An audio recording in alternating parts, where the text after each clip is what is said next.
Welcome back, everyone, to the BGF Fantasy Podcast. This is episode number 2. I'm your host, Jaluka, alongside of Brandon. And today we got something a little different for you guys. We decided to do a little big board of the first 3 rounds of fantasy. So how's it going to work? I'm going to draft at the 101. He's drafting at the 102. I'll just keep rotating back and forth picks, and we'll go to 3 rounds. We'll also discuss some tactics and some stuff we like, some stuff we don't like. Heading into this season, we're also doing a PPR redraft, so it's not going to be Dynasty or anything like that. Speaking of Dynasty, we might have a Dynasty draft coming for you guys later on, so we'll see. We'll keep you guys updated. And also, if you want to join in on any of these drafts, don't forget to follow either Brandon on Sleeper. You'll see his name in the video, or you can follow us on Twitter, BGF Pod. Sometimes we do some live drafts with the viewers, so if you want to be featured in a video or whatever it may be, follow us on Twitter and check us out. Tap into the Sleeper, the best fantasy platform out there. So yeah, let's get it going. Yeah, I think you should start with the 101. The 101, my boy. I think this year specifically, Justin Jefferson should be drafted at the 101 in any format, whether it's PPR, Standard, Dynasty, whatever it may be. I'm taking Justin Jefferson. He was the number 1 wide receiver last year in both Standard and PPR. 1,800 yards. He had a total of like 370 fantasy points at the end of the season. Those are just ridiculous numbers. I will not be surprised if he just absolutely demolishes what he did last year, because we're getting rid of Dalvin Cook. We got rid of Thielen, so he's going to be the focal point once again. And yeah, I think Justin Jefferson is the best wide receiver in the NFL. Yeah, I agree with it. I also would have Justin Jefferson at 101. It's really between him and Christian McCaffrey for 101, and I think what puts Jefferson on top is really the injury record on McCaffrey. Yeah. We know that he is injury prone. He was relatively healthy for his standards last year. And so for that reason, I'll take Jefferson. He's undoubtedly the best wide receiver in the NFL, fantasy-wise, definitely. And yeah, for me, these two are in the tier of their own. And now I'll take him at 102. Let me just set it. And there, yeah. So 103, what do you got? Yeah, so I mean, after Jefferson and McCaffrey, I don't really like running backs here. I think there's still great value at wide receiver. And usually the 103, I see a lot of people going Chase. I even see people going Chase earlier, which I do not agree with. At the 103, I have maybe a bit of a shocker. I have Tyreek Hill. I just like Tyreek Hill more than Chase because he's QB proof and he's consistently good. He's just dominated every single season. And the one season without Mahomes where people thought he was going to drop off, he said no, and he just put up his best year of his career. Literally best year of his career, 1,700 yards, like 7 touchdowns, stupid number of catches, 120. So, I mean, I think he's going to dominate once again. No matter who the quarterback is, he can get the yards, he can make plays. Just big play guy, and yeah, I have Tyreek Hill here at number 3. Yeah, for me now at the 104, this guy would be my 103. It's Jamar Chase. To me, it's still very close between him, Jamar Chase, Tyreek Hill, and Cooper Kupp. I think Chase edges it just because he has the connection with Burrow, and I trust Burrow to consistently produce. In terms of best ball, I think Jamar Chase is definitely for me, Jamar Chase and best ball would be my 102, just because wide receivers are always harder to come by there. Best ball. Yeah, and for me, Chase is number 3. Well, 104. Yeah, no, I don't hate it. I just, I prefer Tyreek Hill over Chase. That's just personal preference. But like you mentioned earlier, 105, I have Mr. Cooper Kupp. Yeah, I like it. Yes, he had his worst season of his career last year, but he was also injured for 11 games or something like that. Let me just go check. He was injured for 8 games, sorry. And Cooper Kupp, when healthy, if he plays a full season under Matthew Stafford, will be the only option in this offense. There is no one else around him. I don't care what anyone says. I don't even believe in Cam Akers at this point. Cooper Kupp will be force-fed. He will get his yards. He will get his touchdowns. And he will get his fantasy points. So, absolutely love Cooper Kupp here. Don't be scared of the injury. If Stafford's playing, Kupp is the number 1 target. Whoever's playing a quarterback, he is the number 1 target. Yeah, I agree with you. I think the top 5 is pretty consensus. Like, you could even make an argument that Cooper Kupp could be your 103. I wouldn't be mad at that. For me, it's just the concern of him with coming off an injury and he's an aging wide receiver is always going to be a bit of a question. But yeah, I agree with him at 105. Now, for me, at my 106, I think is one. This is where it starts to get interesting, really interesting. And I think you'll definitely disagree with my take here.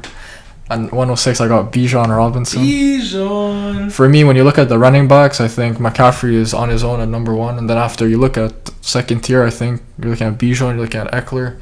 And for me, Bijan coming into the league, he's going to be a very big part of that Atlanta offense. And I think people are going to undervalue him because he's a rookie and they'll be scared to pick him. I'm not, so I'm going to take him at 106. You know, the thing with Bijan is I get you're high on him, and he's come around for me. Honestly, I have him at the 108. 108? Oh, man. He's come around for me. It's just, you know, I wouldn't want to take him over Eckler yet. Yeah, no, I could see an argument for taking Eckler over him. But I have read the reports, and he is going to be a stud. He will get the work, and he's already taking reps with wide receivers. So. Exactly. And with Eckler, I'm not mad at someone saying they'll take Eckler over him. He's done it. He's shown that he can be... I mean, he was the running back 1 in fantasy PPR last season and running back 4 in standard. So I mean, he is good. Yeah, he's very good, so I wouldn't be mad at that. 700 yards in the air is no joke for a running back. Who's your 107? Austin Eckler. Yeah, I also had him as well. I think you guys, this year specifically, wide receivers will go early, especially the good ones. And you can wait. Like, if you get a late pick, I wouldn't be mad if you go running back here. Like, you know what I mean? Like, if the running backs fall, unless there's 3 to 5 go, like, running back, take the receiver. But if running back do fall, like an Eckler, Bijan-ish, here, like 108, 109, 110, I'd love any of these running backs here. Yeah, I also agree with that. I think in the first 2 rounds, you must take a running back because after, like, Ramondre Stevenson, it really does drop off. You look at guys like Najee Harris, ETN, there's a lot of questions on their workloads. So for me, I would like to... Honestly, I'm not even mad at... Usually, I'm a guy that likes to take wide receiver very early, take 2 of them in the first 2 rounds. But this year, I've actually done it a few times with these mocks where I take 2 running backs in the first 2 rounds, which is not something I would It's rare, do. yeah. Usually you do receiver. I like to do one double each. stack, honestly. I stack the wide receivers. But, this year I agree with Brandon. This drop-off after round 3 is just horrible. Mm-hmm. If you don't have a running back, I would say in the first 2 rounds, you're pushing it round 3 because Ramondre, I've seen him go end of round 2, which I don't hate. And after that it's just slim pickings. You're looking at it, Aaron Jones, ETN, Joe Gibbs maybe if he falls. Joe Mixon, all guys with big time question marks. Yeah, exactly. So now for me at number 8, this one was hard because I feel like there's not one guy here that really comes above the rest. For me, I'm gonna go Travis Kelce. Yeah. He gives you such a positional advantage at tight end. It is like, I know in terms of team build, once you pick a tight end like Travis Kelce, it becomes hard when you're building your team because you feel like you're just going to be weak at some spot. But yeah, I like Kelce, especially if you can stack him up with Mahomes. He's a very good guy to have. And you look at all the teams that make it far usually in your drafts, if you go back and look, they usually have a Travis Kelce or a Mark Andrews. So I think it's a very important position where you could take advantage of the big-time points he puts up. I don't know. I'm drafting this year. If I'm drafting at the 108 and Kelce falls, I'm not hesitating. I'm taking him any day, especially if the wide receivers are gone. I'm taking Kelce here, and I'm absolutely stacking with Mahomes in the second. But even that, because you're going to get 205. I feel like taking a quarterback at the 205... Like, I'm usually not a fan of taking quarterbacks early. I feel like this year, though, I like him more than... Exactly. I like him more than usual. Because you see how much of a Mahomes is going to get you 30 points a week almost.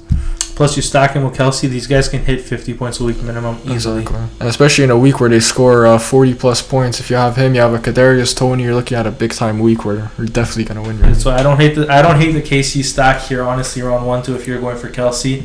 I think the play is Mahomes in the second round unless someone snipes you, which wouldn't be fun, but then they're also missing out on stuff. But then you look at it, a tight end quarterback first 2-round build is very tough to come back from. Here's the thing. If you're going tight end QB, which is what I'm doing if I get Kelce, I'm taking running back the next 3 rounds.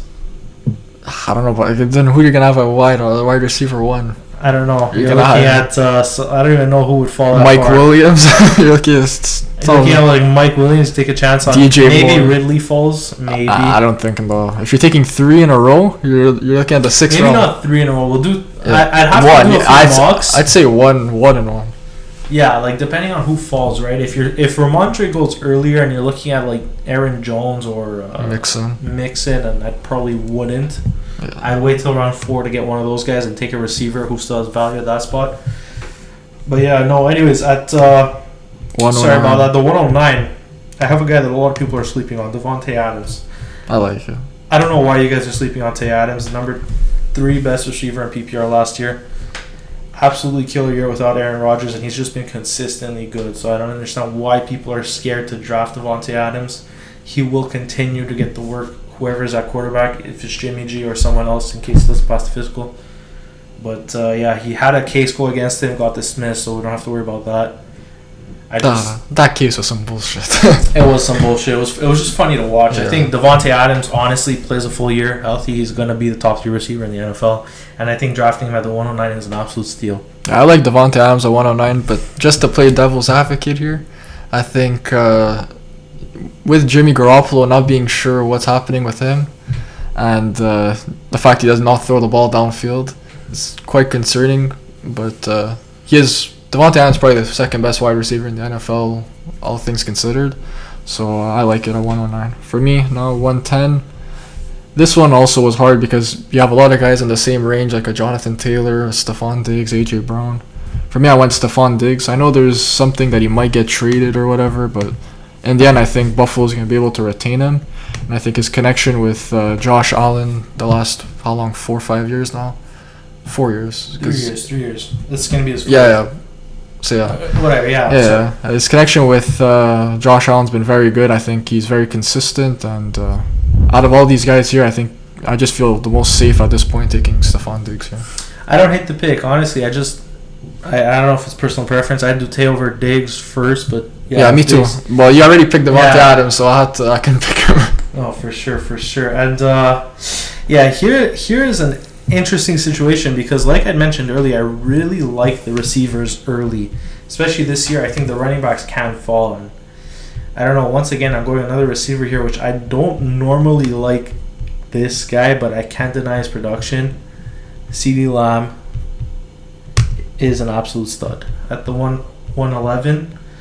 I think he's going to absolutely dominate, and CeeDee Lamb. I'm surprised about that. Usually you're not a CeeDee I'm not a big CeeDee guy. I can't lie. I'm not a big Dallas guy in general. It's just, I can't deny this guy's production. He's wide receiver 5 last year. Wide receiver 5 last year. He's continuously gotten better throughout his rookie, second, and third season. And Dallas continues to move towards a pass-heavy offense, and CeeDee continues to just be the clear-out wide receiver 1 on that team, which he should be. He should be getting the work. And, I really like CeeDee this year. I think he can be wide receiver 5 once again. And getting him at the 111 is great value. I agree with that. For me now, at the 112 to close out the first round, I'm going to go with Saquon Barkley here. Saquon? Yeah, I think it's actually surprising to only see 4 running backs in the first round, which is... It's rare. That's probably the lowest in the last, 10 years, probably. It's rare. Yeah, I like Barkley because if that Giants offense is going to do anything, Saquon Barkley is going to have a part to play in it. And I think... out of these guys, he is coming off a very good year. He was last year? The RB. He was the RB5 in PPR. So that's pretty solid, I think. I trust Especially him. Coming off that injury. Exactly. I like that, and I'll say Saquon Barkley at the 112. Yeah, no, I don't hate Saquon here. It's just, I probably would have wanted another receiver here, I'm not gonna lie. Yeah. And then did a running back trade in the second round. Here I have AJ Brown at the 201. I didn't like A.J. Brown a lot last season, but he shut up a lot of haters. I have to admit, this guy in the Eagles' offense is really, really good. He gets the touchdowns. 11 touchdowns last year, got 1,500 yards in the air. It's just first season in the Eagles does that. He's only 26 years old. He's still going to get better, and I wouldn't be scared to take him at the 2-1 or late first if he falls there. If you're not liking the running backs and you see a guy like A.J. Brown still on the board, take him. Don't be scared. He is a wide receiver 1. He will be the wide receiver 1 on your team, unless you have some of the elite guys, but, yeah. And he's finally had a proper wide receiver 2 next to him. It hasn't been all the... he hasn't been the focal point. The full attention on A.J. Brown. Now they have to worry about Devonta Smith. And Dallas Goedert over the middle. Exactly. So for me now, at the 202, I'm surprised that I'm the one that's having to pick this guy, but I'm going to go Jonathan Taylor. I think just seeing him in the second round off a guy that was people's 101 last year is very... strange. This is great value, guys. Because I honestly thought you would go for him at 107, 108, but we got him here 202. I think there's a lot of question marks on Jonathan Taylor though this year, coming off a big injury. Him having a rushing quarterback now, I think it limits his opportunities and limits his upside. Hopefully for him, he can recreate what he did. 1,800 yards 2 years ago? 1,800 yards, 18 touchdowns. Yeah, so it's going to be hard for him to recreate that ever again. Yeah. But hopefully he can do that. And I just think he's capped because he's not really a big-time pass catcher, so that limits the upside he has. I mean, he's an underrated pass catcher if you're looking at it, honestly. What are his numbers looking like? Rookie season, 36 catches, 300 yards. Second season, 40 catches, 360. It's nothing too... It's nothing horrible. For a running back, it's not bad. Yeah, no, it's alright, but I don't think... especially with Richardson, so many dump-off opportunities, he's going to be rushing it himself if there is dump-off opportunities, so... Yeah, I got JT at 202, your boy. My boy, Jonathan Taylor. I really like that pick. I think that's excellent value if you can get him in the second round. But yeah, anyways, moving on at wide receiver. The 203, I got another wide receiver. I'm not even gonna lie. Amon-Ra St. Brown. You just cannot deny how good this guy is. Wide receiver 7 last year in the Detroit Lions offense, who just went parabolic for whatever reason with Jared Goff. I mean, focusing around Amon-Ra St. Brown, he is just that big body guy that you want in this offense. Catches balls over defenders, catches balls into the slots, and just that. Had over 100 receptions for the first time in his career. Only going into his third season, so expect big things from Amon-Ra. I expect him to take another leap. Jared Goff is building that trust with him and potentially, giving him more work, which I know he's willing to do. And I mean, who would have thought Amon-Ra St. Brown would be this good? Especially going into year 3. That he was a 6th-round pick, 5th-round pick. He was a late draft pick. He was a late draft pick, and I mean, he's just proven everyone wrong. He's put in the work. He's a very nice route runner. He's a big body guy that you want in that offense, and especially now without Jameson Williams there for the first 6 weeks, you can expect him to put huge numbers up because we know Jared Goff loves to give the ball to Amon-Ra St. Brown. And Brock Reed. Yeah, so now 204 for me. This is tough here. I'm going to go Nick Chubb. Yeah. Usually, again, this year has been strange for me because I like a lot of guys I usually don't like. So Nick Chubb's usually a guy I stay away from because he obviously was not really a big-time pass catcher in Cleveland. But there has been reports that they are going to utilize him there. And during his... there's reports every year about that. I know, but even in his college career, he was pretty decent catching the ball compared to in the NFL. And plus, now without Kareem Hunt, his... second running back right now is Jerome Ford, which is not really... I'm not worried about him at all compared to Kareem Hunt in past years. I think he can definitely put his numbers up like we said in the RB episode where we did our rankings. Yeah. So I really like Nick Chubb here at the 204. Yeah, I don't hate it. I agree. You just keep sniping my running backs. I want to go running back here, but I'm going to have to go another receiver. I can't even lie. Jalen Waddle, the 205. Wow. I'm surprised on that. Garrett Wilson. Why? Because he was the number 8 wide receiver in PPR last season. And, I mean, just look at his numbers. 75 receptions for 1,356 and 8 touchdowns. That's elite. And he did that full season without a starting quarterback. Yes, Tua was there for the first few weeks and he got injured, came back, whatever, shenanigans. But this is another wide receiver who is QB-proof. He will get his production no matter who is throwing him the football.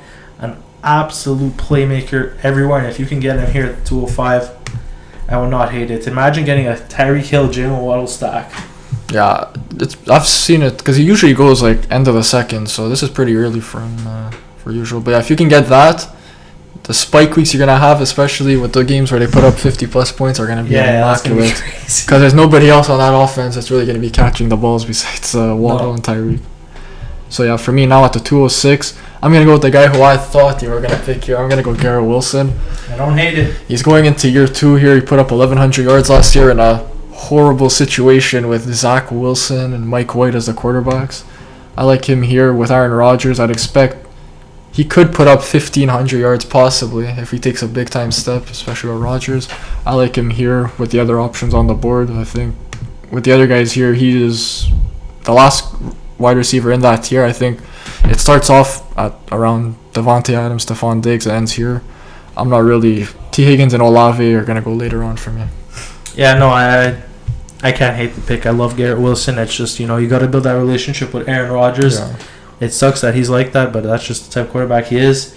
He wants to get to know the receivers, and if you get that connection with Aaron Rodgers and he starts hitting you, big time numbers. Big-time numbers. Devontae Adams. Get ready for that, and I'm excited to see what he does. Honestly, I hope he does great. But here at I think we're going for a nice RB run here.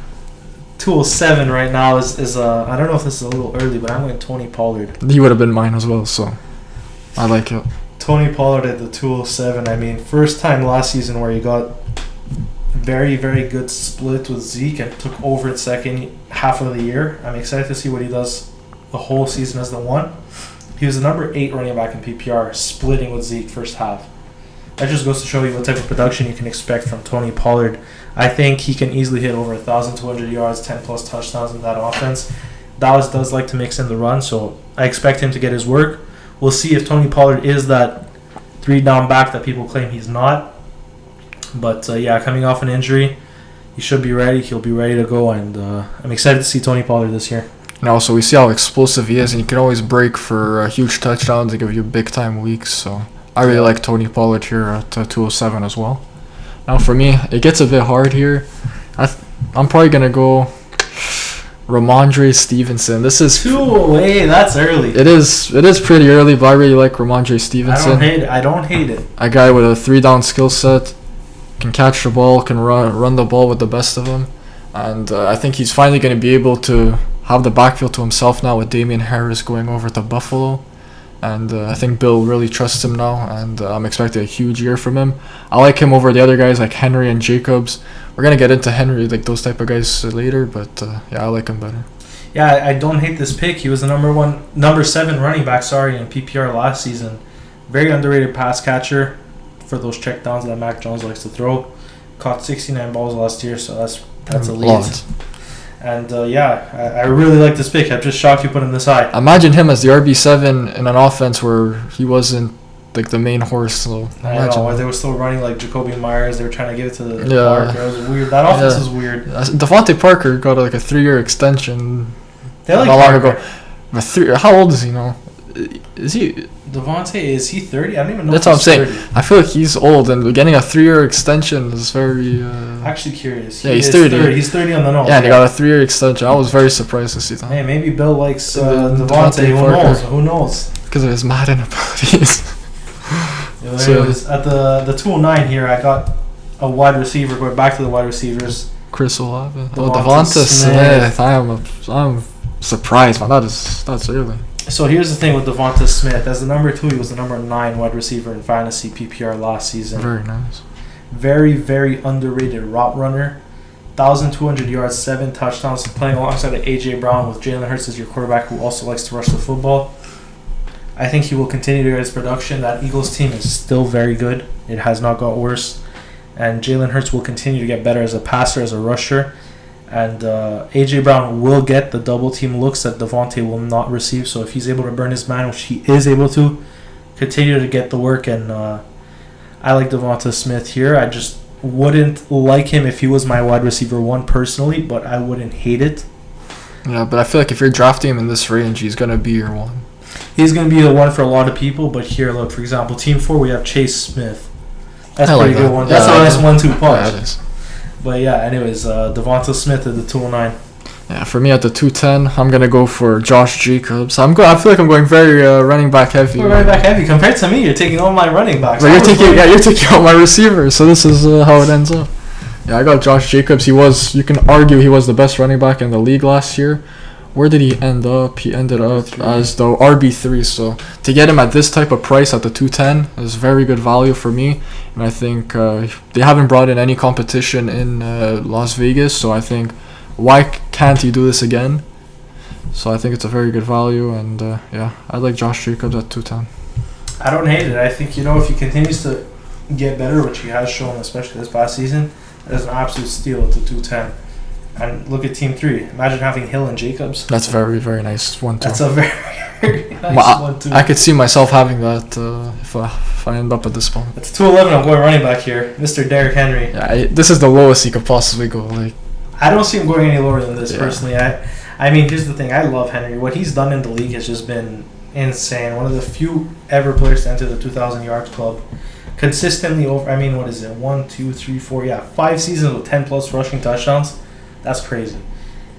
The thing with Derrick Henry is he is 29 years old, and he's had a lot of injuries, man. he's had a few injuries recently that are scaring me. Obviously, in previous years, I would have drafted him higher. It's just, this year there's something about Derrick Henry that I don't trust. I still do think he will get production, and I do think at the end of round 2, if you can snag him here early round 3 even, that is excellent value. But I do feel like some of your league mates and draftees will bite on Henry and get him earlier than this. Yeah. And I do think there are better players in front of him this season, but I would not be shocked if he dominates and just, does Derrick Henry things. That's the thing with, I think the casual fan in like a homer league is going to take Derrick Henry like in a first round because it's a familiar name, but yeah, he's been, consistently he's always been good. Yeah, even last year, RB4, I was expecting him to drop off last year, and he still produced. No, RB4, he played 16 games, he basically played the full year. I think he missed the one. And 301 points. He looked great. 1,500 yards, 13 touchdowns, 4.4 yards a carry. He's going to be good. No matter what, Derrick Henry will be good. But the one thing with me with Henry is I don't want to be stuck with. We know this, if it's this year, if it's next year, he's going to drop off big time at one point, especially with the way he plays. And I just don't want to be a Derrick Henry owner when that happens. So I like to kind of stay away from him unless it's like an amazing value like this, a 211, where you just can't pass it up. No, for sure. Plus, the thing with Henry, too, with going off of what you're saying, is he's been the focal point of that offense for 6-7 years now. Yeah, exactly. He's been getting hit hard for 6-7 years. How much longer can he keep this up? I don't know how long he can. Anyway, at the 212 to end off our second round, we're gonna go with Chris Olave. I knew it. It is. It feels like it's super high, but if you look into it, he's getting a quarterback upgrade. He was able to put over 1,000 yards last year with Andy Dalton and Jameis Winston throwing him the ball. That's a great one too, right there. Yeah, I really like him. He's gonna be the surefire number 1 receiver in that offense, and. There is Michael Thomas that could take away touches from him, Rashid Shaheed, but I'm not too concerned about those guys. Those guys, especially Michael Thomas, very injury prone. So I like Chris Olave at the 212. And, to round out our second round. To round out the second round, you got Chris Olave. I don't hate it. I mean, you're banking on projections there, but don't hate the pick. So I would have put someone over him. Patty Mahomes. Yeah. It's going to be my 301 in this case, but I mean, number 1 overall quarterback just in general is an absolute beast. Coming off statistically his best season of his career without his wide receiver 1. I mean, Travis Kelce is the wide receiver 1 of that team. But Mahomes, 40 touchdowns, 5,200 yards. It's just, you don't see that. You don't see that. And he also had 400 on the ground. The guy didn't even have Juju Smith-Schuster as his wide receiver 1 could put up numbers like that. It's insane. There's no denying how great Mahomes is. He's going to dominate once again. I don't see this man slowing down anytime soon. And as long as he has Kelce next to him, they're going to be in contention for the Super Bowl every year. And he's my QB1 this year in fantasy, and I would have had him at the 212 over Olave, but I don't hate the Olave pick. Yeah, but anyway, if you're here at 212, 301, you're both picking the same. So would you have picked Olave? Like, let's say I would have went Mahomes 212. Would you have picked Olave 301? I would have most likely picked Olave. So you end up with basically the same thing. Yeah, for me, I'm gonna continue the quarterback trend. The quarterback train. I'm going Josh Allen. Honestly, I think you could make an argument that Josh Allen could be the QB1 over Mahomes just because of the rushing upside he does have and how much he does run. I like Josh Allen a lot. At this point now, there's no one really outstanding on the board. So I like to secure one of the best RBs that's going to give you a big-time advantage in that position. So I like Josh Allen at the 302. If I had this, McCaffrey, Henry, and Allen, I'd be very happy. Yeah, that's a great start. I won't even lie. But I can't deny Josh Allen. I personally don't have him as my second best quarterback going into this year. Jalen Hurts at 2. So we're going to continue the train. 3 in a row. Jalen Hurts at the 303. I think this is it. Great value. If you get Jalen Hurts at the 303, that's excellent value. Coming off the best season of his career with the same Eagles offense, more or less. So I do think he's going to continue to get better. He has the same head coach who's absolutely shown his trust and put his trust and faith in Jalen Hurts. And we saw what Jalen Hurts can do last year. Absolutely one of the best quarterbacks in the league. Arguably the second best behind Mahomes because of that rushing upside. 13 rushing touchdowns is no joke. 700 on the ground. And he also threw for almost 4,000 yards. He got 3,700 on the year. His touchdown numbers were a bit low, but if we look at the stats, he's been consistently getting better passing. Rookie season, only 1,000 yards. Second season, 3,000 yards. This season, 3,700. Touchdown numbers go up, so I do see the touchdown numbers going up to potentially 30 this year. I want to see Jalen Hurts as more of a pocket passer.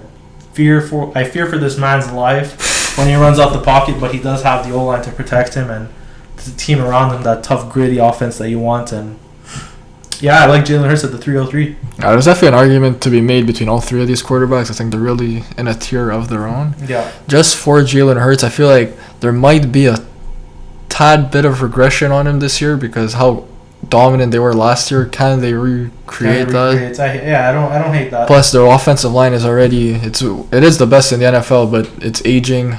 Can they keep up like they have in past years? How good is Jason Kelce going to be? We'll see how that goes. For me now, at the 304, sorry. Another quarterback. It gets it gets pretty tight. I'm gonna go for Mark Andrews.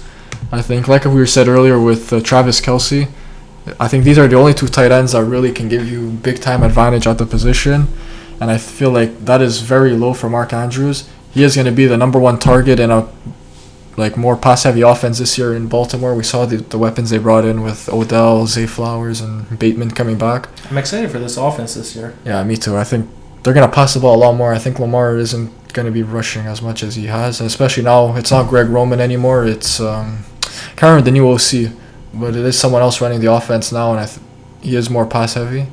So I like Andrews here at the 304.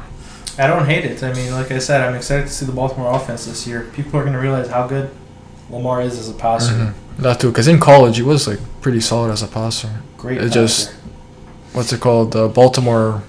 It feels like he's been forced to run the ball with what they put around him. They've had no offense. Exactly. Last year, the wide receiver one at one point was DeMarcus Robinson. Yeah, I was picking up DeMarcus Robinson in fantasy last year because he was the number one receiver. That's how disgusting it was. That team is it's hilarious. You have a number one. I remember Bateman. I was so high on him last year, and he gets hurt week 3, week 4, tears his ACL, which is unfortunate. But that just seems to be the story for that Baltimore offense. Plagued by injuries every single year. But speaking on Bateman though, he was I wasn't a fan of him last year at the price he was at. He was 5th round he was going. Yeah, 4th, 5th round. This year he's an 8th, 9th round guy. I don't hate taking a flyer on him because he is the most talented receiver on that roster. Yeah, I hear you. Anyways, at 305, I'm going back to my wide receivers. I got T. Higgins. Yeah, I like it. T. Higgins at the 305, I think, is excellent value. Similar boat as Devonta Smith. I mean, wide receiver 18 in PPR last year. When Jamar Chase is not there, T. Higgins is the number one target on this offense, and Joe Burrow loves to pass that football. He will get his work. His touchdown numbers are a bit low, but that shouldn't scare you guys. He's a big body guy. He's number 2 on that pass-heavy offense, and can be a wide receiver 1 on a lot of fantasy teams this season. Yeah, I like it with T. Higgins. Honestly, you can make an argument of him going the pick before where I picked Mark Andrews just so you can get that Chase T. Higgins stock. I wouldn't be surprised, honestly, if T. Higgins even lands in the 2nd round, late 2nd, early 3rd. Yeah, him and Olave, I think, are pretty close in that range.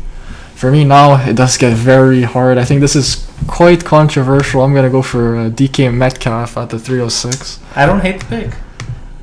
He was my next pick. There is... Oh, yeah, he was. So at least that's nice. I think people are going to be scared off him like they were last year. A lot of people last year, because Geno Smith at quarterback, did not want to take a pop at him, and they missed out. I took DK Metcalf in a lot of leagues, and it paid off. He was very good last year. Now, again, there's a lot of caution on him because Jackson Smith and Jigba is coming into the picture. They don't really play the same way. JSN's more of a slot guy. DK Metcalf is going to be the alpha male in that offense, and will get his balls over the top. So, I like DK Metcalf. I'm not too worried on him. And wide receiver-wise, I think he's definitely the best one available. Yeah, I don't hit the DK pick. Obviously, people are scared because of Geno, but I don't think they should be. DK did what he had to do last year, wide receiver 16 in PPR. Still put up over 1,000 yards. Obviously, his touchdown numbers were a bit low. Yeah. That's because Lockett was taking them, which was interesting. But, I mean, we'll see this year. He still produced, though, even with the low touchdown numbers. No, that's it. I always love DK. Me too. I think he's an absolute stud at wide receiver. He can burn absolutely anyone on the DB. So, yeah. But anyways, at the 307, I got a running back here. Breece Hall. And I think this is arguably the last of the elite running back. Not elite, but the RB1s, the certified ones. Well, he'd be a lot higher on mine if he wasn't coming off an injury. It's just, I hate taking a player where I can't get the full potential right away. I have to wait 4 or 5 weeks. Now, here's the thing with Breece Hall. He only played 7 games, but he had 5.79 yards per carry. That's just not even elite. That's elite. And he was catching the football. So, I mean, Breece Hall, give him a full season. I'm so excited as what this kid can do. I just hope the injury doesn't hinder him too much. We know Aaron Rodgers doesn't mind running the football. He actually does like running it a lot. So, if Breece Hall can be healthy and play a full season, he will be one of the better running backs in the NFL. Barring this injury, if it set him back, we shall see. He's a bit of a question mark pick here, but I mean, looking at, let's see, who do we have? Plus, you have Garrett Wilson on the same team, 2 Jets. Yeah, so exactly. So, I mean, look, Team 8's got Travis Kelce, Jalen Waddle. I mean, those are your 2 targets, and if you're doing that, Breece Hall... my God, I looked at the wrong team. You got Austin Eckler and Garrett Wilson, like you said, the 2 Jets right here, so that's your RB1, and Garrett Wilson, your fringe RB2, can potentially even beat out Eckler for the RB1. I don't mind Breece Hall here at the 307. I think he is the best running back available. After that, the running backs do start to fall off, and it's pretty severe, so... Yeah, that's the thing with Breece Hall. If I'm picking him, I gotta have a legit RB1 before him. I don't want him as my RB1 because I feel like it's just too much of a risk, which I don't really want to take. I think that's the strat with Breece Hall. As soon as you have like an RB1, say you got even like JT or Chubb or it's a guy you can take a chance on. Take a chance on Breece Hall, can potentially be your 1. Plus, you can use him as trade bait for someone who does have a running back go down with injury, because unfortunately, that happens a lot in football. Running backs, especially in fantasy, do go down. That's why they're usually drafted pretty high, and the drop-off is serious. And plus, as much as I said, like, I don't like to have a guy that's not his full potential week 1, the money weeks are at the end, and by the end of the season, I'd expect Breece Hall to be up and running at his best. So if you can get him at the 307, which is very good value for him, he can really pay off towards the end if you're in a final or semifinals, just in the playoffs in general. That's it. So now 308, I'm not even 100% sure. I'm still debating between 2 guys. I think I'm gonna go controversial here and go Lamar Jackson at the 308. I don't hate that pick. I really don't. Because I'm not too confident in other guys here, like a Najee Harris, ETN. Like, there's too many question marks, so I'll go with the surefire and Lamar Jackson. I know he will improve this year, especially passing-wise. I like him a lot. Just 4 quarterbacks in the 3rd round is a lot. That's a lot. This is where they're all going, and I like Lamar Jackson. I think he's the clear quarterback 4. And I think because of the rushing upside he does have, I think he's definitely over Burrow and Herbert and those type of guys. So I like Lamar Jackson here for his certainty he provides. I don't hate the pick. I really don't. And this pick I do hate at 309. But I feel like he has to go here. Like, Keenan Allen is my pick at the 309. I don't like him either. There's that injury question. You know, they drafted a receiver. Is he going to be the one, this and that? But, I mean, he is a target magnet. He does command targets. Whenever he's on the field, he will get his touches, his yards. And drafting him at the 309 is really low. Usually he goes at the end of round 1, early round 2. So this is the lowest we've seen Keenan Allen get drafted in recent memory. And, I mean, I do not like this pick. If I had to choose here, I probably would have taken a chance on Lamar or even, I don't know, Aaron Jones, maybe Debo, Amari, something like that. But I just think Keenan Allen, if he's healthy, will get the work. And now that they've added a weapon around him, he won't have to do everything, so maybe they spread the ball a little more. We'll see. I don't know. With Keenan Allen, it's like the last 2 years have really rubbed me the wrong way with him. He was one of my favorite receivers to always pick in fantasy and just in general, and he was one of my favorite receivers. But yeah, I'm really off Keenan Allen this year. I know he has a lot of big fans that like to pick him early, so I don't think I'll be getting Keenan Allen this year. Don't bite on Keenan, boys and ladies and girls. If one of your league mates does it, good for them. You have better players.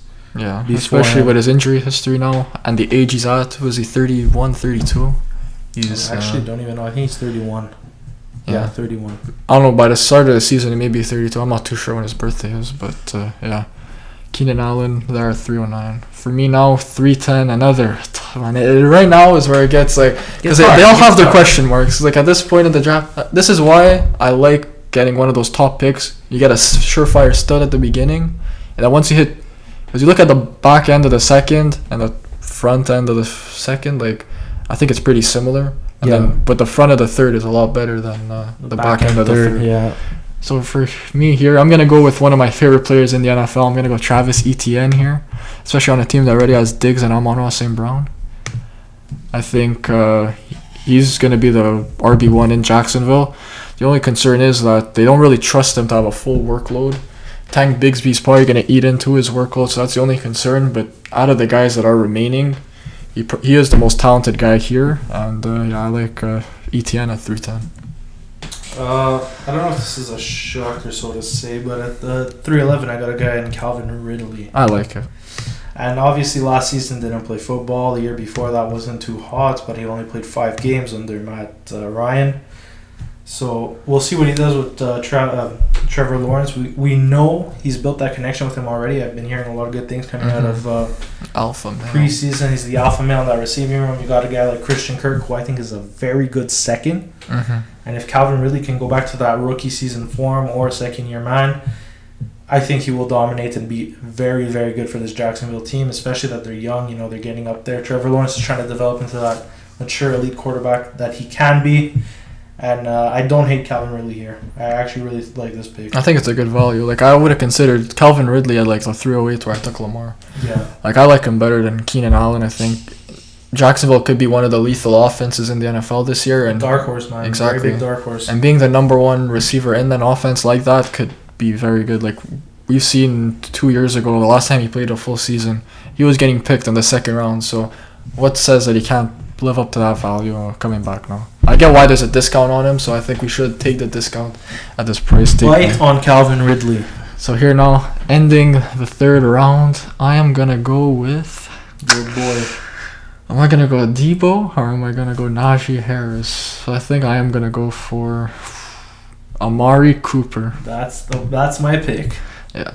He was the wide receiver 10 last year in an offense that was led by, I was about to say Jameis Winston, Jacoby Brissett. Now Deshaun Watson. Also, Deshaun Watson wasn't at his best at that point. I think now we're seeing it. We're seeing all the reports that this is going to be a very pass-heavy offense this year. They want to put the ball in Deshaun Watson's hands with how much they are paying him. And Amari, and Amari Cooper is by far the best and most talented receiver on that roster. And I expect a big year from him. And already that he was the wide receiver 10 in such a bad offense last year, more pass-heavy, this should be a very good year for him. And especially with options on the board, he is the safest one, in my opinion. I think he's a very underrated receiver. People don't really realize how good he is. And especially, like, now that he's in Cleveland, he's not really talked about too much. He was a very good prospect coming out. He was, like, the 4th overall pick in his draft. So he was always a very good talent and just underutilized wherever he's been. Exactly, and I mean, like you said, hopefully Deshaun can play back to his old self and be great, but we're yet to find out. And I like this pick at the 310. Yeah, these are our 3 rounds here on our big board. We'll give out a few honorable mentions. I think next up, I probably would have went for Najee Harris or Debo. I think. Yeah. Joe Burrow is also quarterback wise. Who do you like? Do you like Joe Burrow as the next one off the board? Because I know a lot of people like Fields because I like Burrow as the next one off the board. I just think he's going to stomp Fields in the passing game and just get he's just consistent. You know what you're getting. I feel like Fields, he's not really like guaranteed. There's also like because of his play style, he could get injured. It is very risky. I also like running back a lot later in Dalvin Cook. Don't forget about him, guys. When in round 7, round 8, usually where he falls, but I also like Jahmyr Gibbs a lot. I think he could be involved in Detroit's passing game, especially with Jameson Williams out of the picture now. I think I really like Jahmyr Gibbs in the 4th round. And another guy I really, really like that a lot of people are sleeping on him, my boy Jordan Addison. Do not sleep on Addison. He will be the wide receiver 2 in that offense, and he will get the work. Obviously, it depends how deep you are at the receiver. Don't bite if he's like your wide receiver 3. But if you have depth, definitely pick him up. He's going to take over as the wide receiver 2. I just don't see him dominating week 1. I see him more of a second half of the season type of turnover and turnaround. And that's it. And I know that, just for the last one, TJ Hawkinson, he's a guy that is the tight end 3. I seen him go in the 3rd round, which I think is crazy. Like, I think that is way too high because he's not like a difference maker at tight end. And if I'm drafting a tight end, to me it's really Kelsey, Andrews. If I don't get one of them, I like to go for one of like Njoku or whatever. So where do you think Hawkinson is around should land? Honestly, I think Hawkinson in the 4th round makes sense depending what you have in front of you. If Hawkinson is like your second pass catching guy, I probably wouldn't do that. I'd go receiver over Hawkinson. But if you have a solid 2 receivers and you're looking for a tight end and he does fall in the 4th round, I wouldn't mind biting on Hawkinson. Depending how your running back's also looking. If you're running ETN as your 1, maybe do the double stack running back and figure that out. But I think 4th round is pretty good for Hawkinson. He has value. He's a very good red zone. Very, very big body in the red zone. He will catch his touchdowns, and he's going to have a full season under Kevin O'Connell, which I think will be absolutely phenomenal for him, and he's going to have some fun. And I just feel like he might be a bit of a trap in the 4th round. Also, just lastly, who was it? Yeah, Joe Mixon. He's another guy I really like this year in the 4th round. He's a guy that people are scared of because of the legal issues, but we've seen him in past years going in the end of the 1st round, early 2nd. So to be able to take a chance on him in the 4th round, I really like, especially as an RB2 because it's not too much of a risk and the upside is really there for him. If we're talking about the steals, I really like Aaron Jones. Just want to mention that he was the number 9 ranked running back in PPR last season. Didn't feel like it. Yeah, I know. It's just 5.2 yards a carry is elite. Mm-hmm. And if he does get to work, doesn't split as much with A.J. Dillon, he will be good. So, yeah. So I think that's going to round off the episode here. Hope you guys enjoyed our first 3 rounds. This is our big board. We should have more fantasy episodes coming soon. What are we looking for in our next episode? I don't know. We'll figure it out. Training camps started, so maybe some news will sprout. Yeah. But if not, we'll do some more fantasy stuff like you said.